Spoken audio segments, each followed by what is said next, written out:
Welcome to the Property Nomads podcast. And here is your host, Rob Smallbone. Hi, it's Rob Smallbone here, and today for yourself, how to prepare for diversions.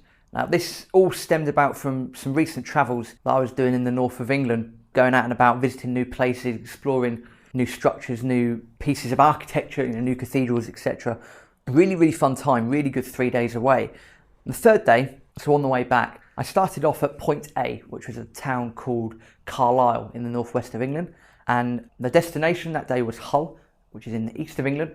So I had Point A, Point B. I knew that I had to get from Point A to Point B, and I knew how I was going to do it. I knew the train connections, I knew where I had to get off, I knew what time all the trains were in order to get back to Hull, in order to get to my destination.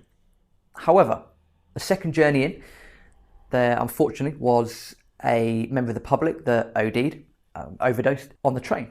And this led to a delay of about an hour whilst the paramedics attended and people were doing what they needed to do in order to help the situation.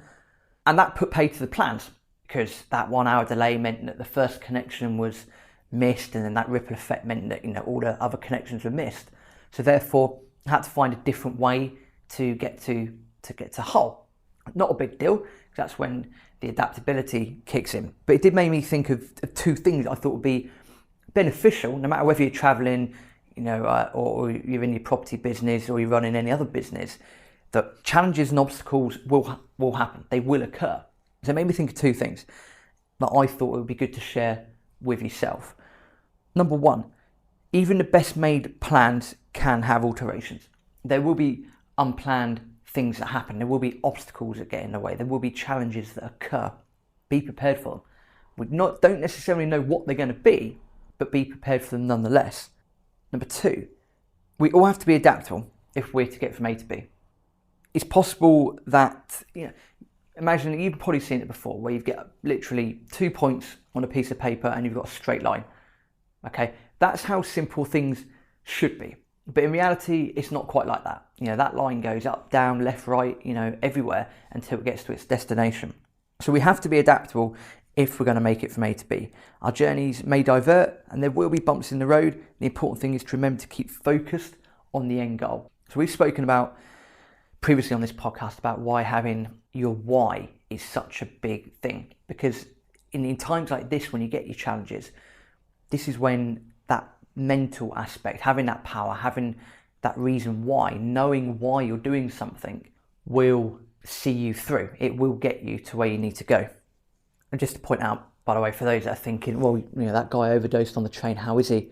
He got escorted off eventually by the paramedics and the police. So the fact that he walked off his own accord, to me, indicates that he is okay. Sincerely hope, whatever challenges that individual's facing maybe, in his life, that he overcomes them one way or another, which is not a pleasant thing to be near or to be involved with. So, I send out, my regards to that individual, that I hope he gets better, and whatever's going on in his life will get solved one way or another. In terms of the setbacks, you will end up getting to where you need to go. And a couple of key things to do. Number one, be open-minded. Okay, being open-minded is very, very important. If you're so narrow-minded, you're so closed-minded, you're not going to try new things. You're not going to find ways of overcoming things in your life. So you need to be open-minded. You need to have an open mind. You also need to be able to embrace challenges. So when things do happen, how do you respond to them? Do you embrace that challenge, or do you, go run away, hide in the corner, pretend it's not there? It's probably the worst thing you could do. Embrace that challenge. Bit of an oxymoron on this one, but always expect the unexpected. You hear a few people say it, and again, it works in with being open-minded. If not everything works out how it's meant to be. So if you expect something unexpected to happen, it then won't take you by surprise. It won't catch you off guard. And that's quite an important thing. Keep a cool and rational head at all times as well. Now, don't get me wrong, if we get some bad news or something happens and you need that emotional release, two things I found on a personal level that work quite well is, number one, find someone that you know, like, and trust, warn them, okay, and have that emotional release, have that, let it out your system, okay?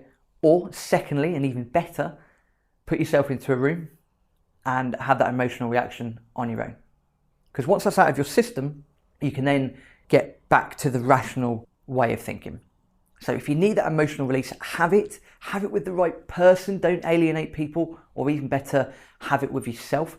Get it out your system, scream, shout, swear, do whatever it is that gets it out your system. Then a couple of deep breaths and go into rational mode. That will help you overcome quite a few things. Remember that you're always going to get to where you need to go. Okay, I still ended up getting back to Hull eventually. I took a completely different journey, different direction, and I got back 3 hours late, but I still got there. It's the same thing when you're trying to reach your goals in your business. If you're trying to get X amount of properties or X amount of income per month, you will get there one way or another. So bear that in mind. And finally, no matter what happens, there's always someone else that's having a worse day than you. Now, I say myself, quite lucky and privileged to have been born in England, to be brought up in England, and to have done quite a bit of travelling so far in my lifetime to see the differences. So the fact that we in this country have access to running water, we've got all the basic amenities that we need. The fact that we're born here gives us a massive advantage over millions and millions and billions of people around the world. So no matter how bad you think your day's been, okay, just remember, if you're born in, say, a place like England, USA or something like that, you have such a big advantage over millions and billions of people already, okay, and that needs to be put into perspective. Okay, we grumble when we miss a bus. We grumble if that train's cancelled. We grumble if there's not a special offer at the supermarket, to get groceries, to get food. They're the sort of things. We're a nation of whingers here in England. So don't embrace that. That's the wrong word. But bear in mind that the fact that we've got access to all of the basic things, food, water, shelter, etc. Put that into perspective. Now that might take you back to the roots, and you might think that if you've not done it before, you might think that task is pointless. But trust me, showing that gratitude for where you are at the moment in your life is crucial. And that will help you to overcome all these challenges, all these obstacles, all these things that will get in your way, that will inevitably get in your way, okay? Just remember that there's someone else out there that is having a worse day than you. That a lot of our challenges that we have are first world challenges. They're not third world challenges. We're not having to walk 5, 6, 7 miles a day to get water. So really try and put that into perspective. So I hope that's of help. A quick summary. I'm told that the summaries are really, really good. So don't let the setbacks put you off. When you go from A to B, it's not necessarily a straight line. There will be diversions, there will be challenges, there will be obstacles. 6 things to remember. Number 1, keep open-minded. Number 2, embrace the challenges. Number 3, expect the unexpected. Number 4, keep a cool and rational head. If you need to have that emotional release, do so. Okay, ideally do it on your own or confined in someone that's going to sit there and listen. 5, remember that you will get to where you need to go eventually. Number 6, no matter what happens, there is always someone else that's having a worse day than you. So thanks for tuning in, and see you next week.